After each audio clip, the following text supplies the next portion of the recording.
She smiled at me across the table, calm, almost gentle, while my phone vibrated in my pocket with a message I wasn't supposed to see. In that moment, I already knew my life was about to split in two. I just didn't know how deep the lie went, or how far back the truth had been hiding behind that smile. I remember thinking that smiles are supposed to mean safety. Hers always did. It was the kind of smile that made people trust her instantly, the kind that disarmed questions before they were even formed.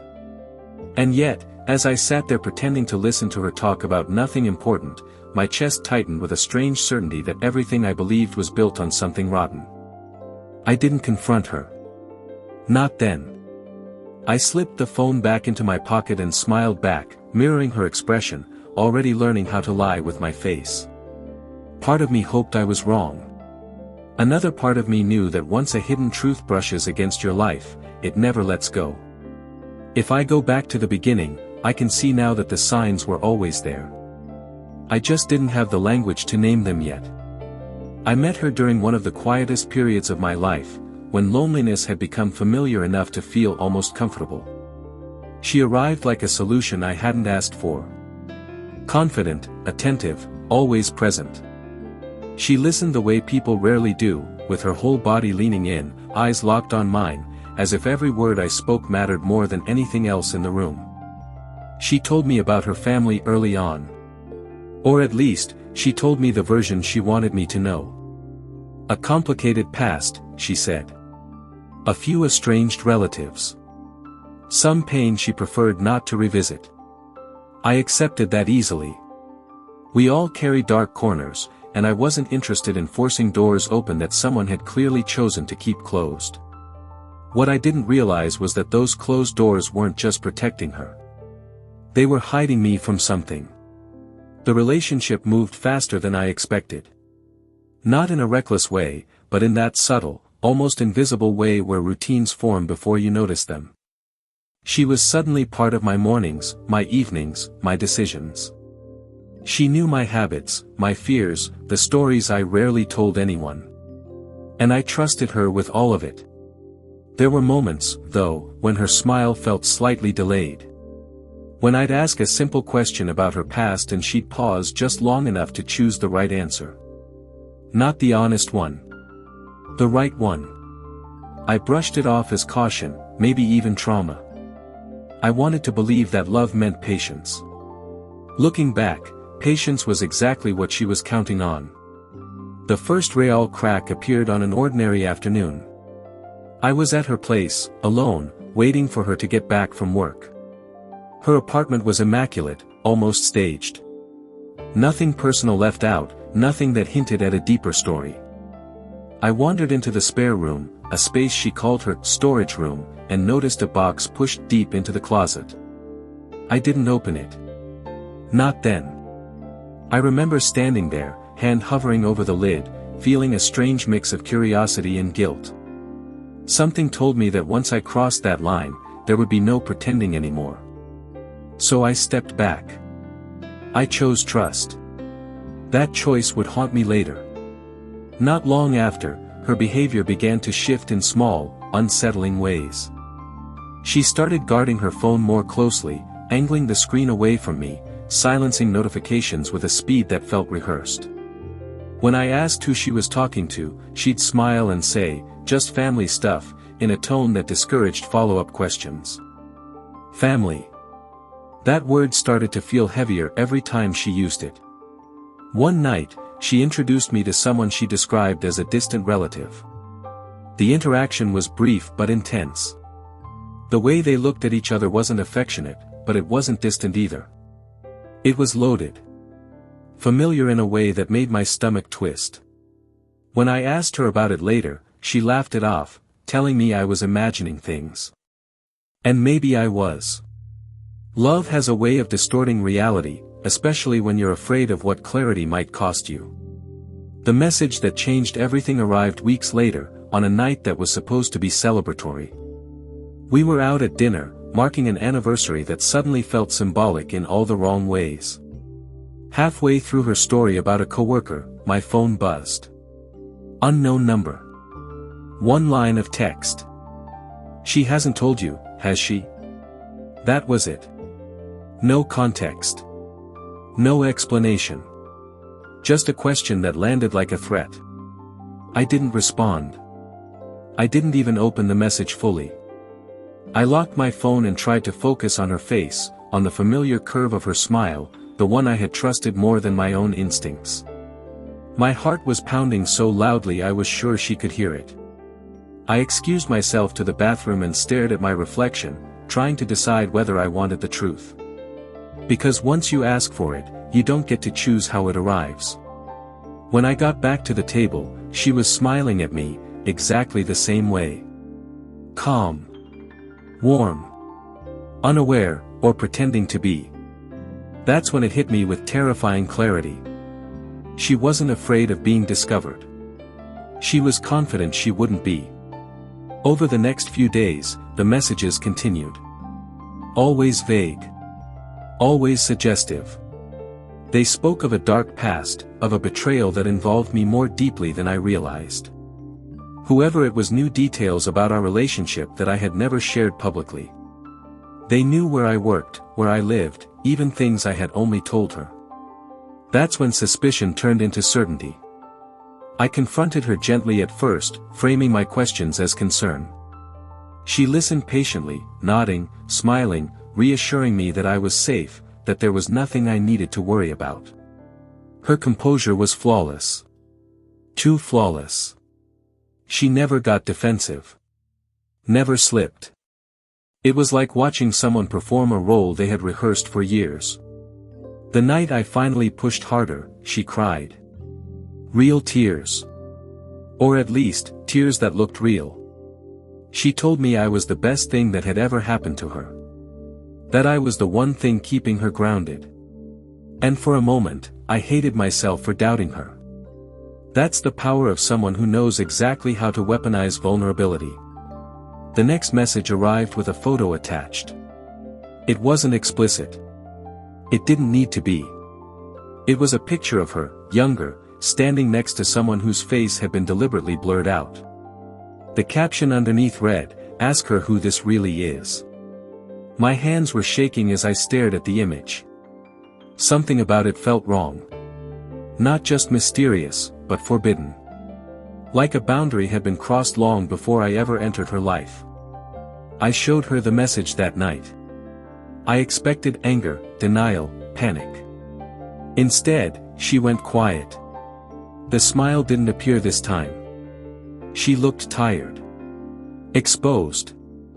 That silence told me more than any confession could. She asked me to sit down. To listen. She said there were things she should have told me from the beginning, but that she was afraid of losing me. She said her family was more complicated than I could imagine. That love, in her world, didn't follow normal rules. I waited for her to continue, my chest tight, my mind racing through possibilities I didn't want to name. This was no longer just about lies.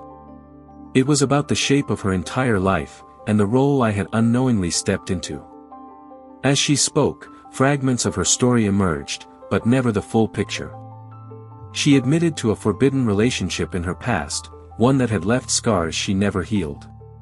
She admitted to betrayal, to choices that had consequences she was still paying for. But every time I thought I was getting close to the core, she'd redirect, soften the edges, protect something that clearly mattered more than my need for truth. I realized then that the hidden truth wasn't a single secret. It was a system. A carefully constructed reality designed to keep certain people close and others safely in the dark.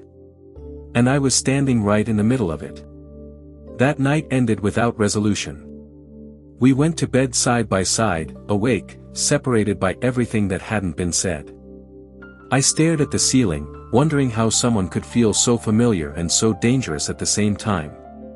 The following morning, she kissed me goodbye like nothing had changed. That smile was back. Polished. Convincing. And as I watched her walk away, I understood something that terrified me. She wasn't hiding the truth because she was ashamed. She was hiding it because if I knew who she really was, I might never look at her the same way again. And the worst part was realizing that part of me already didn't. After she left that morning, the apartment felt colder, like the walls themselves were holding their breath.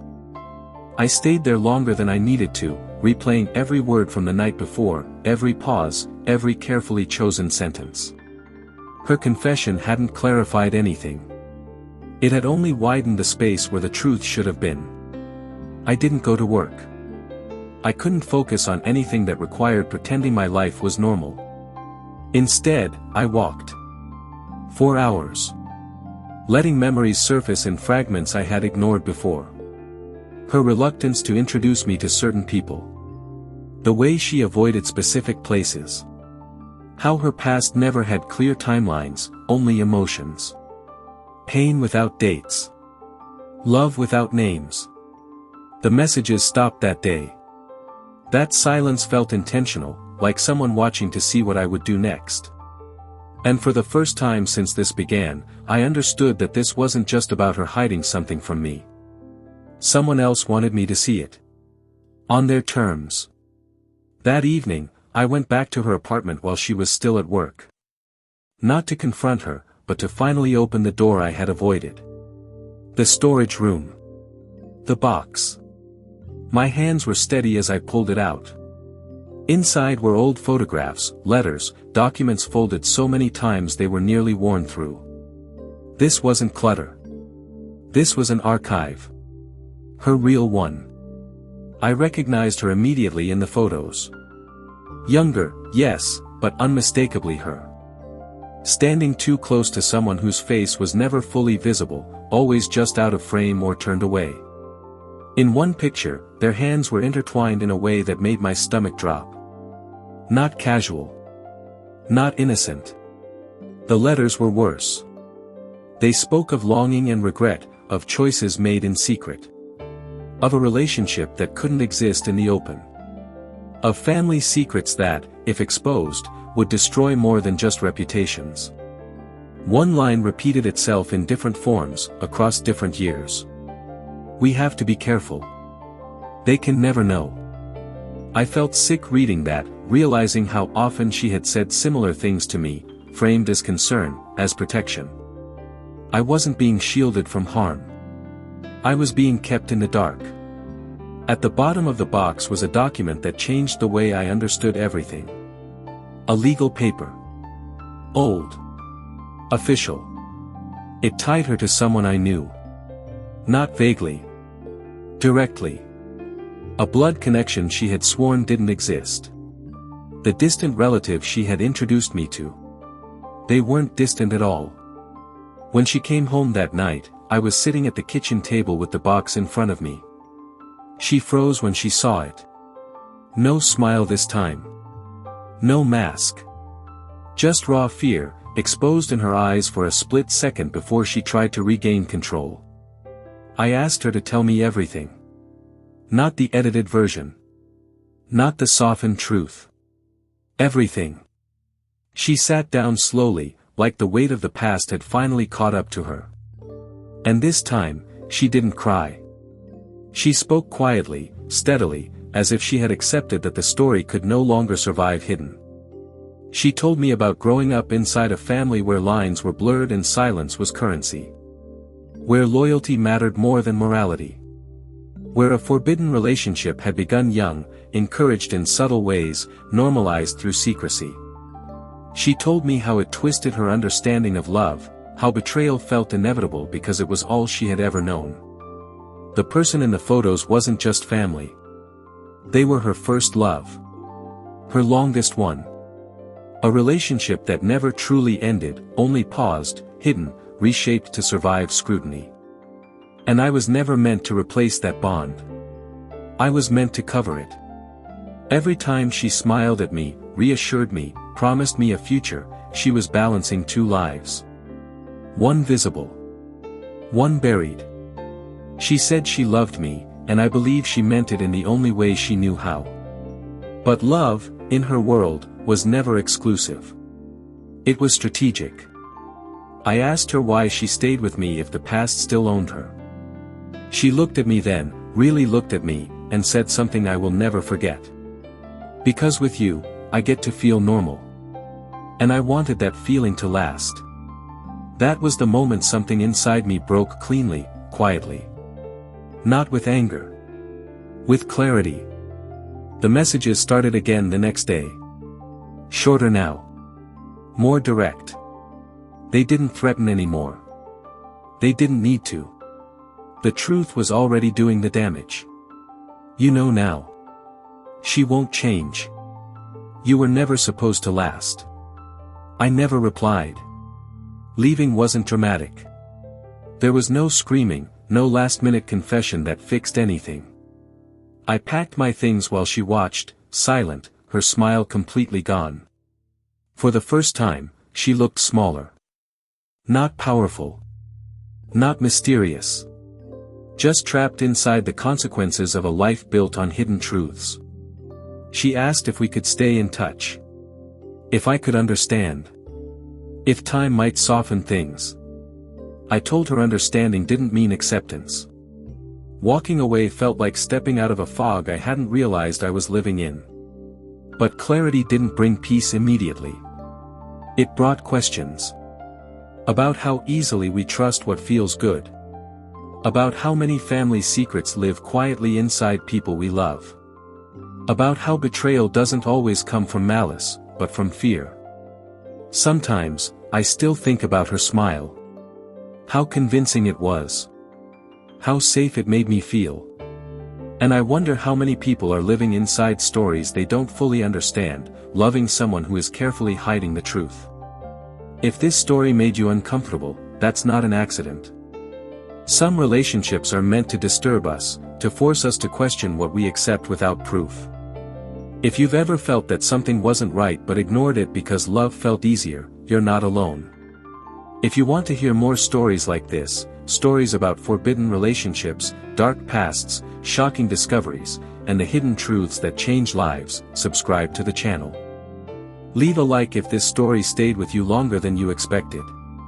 And if you've ever smiled while hiding something, or loved someone who did, share your thoughts in the comments. Sometimes, the most dangerous lies are the ones wrapped in a smile.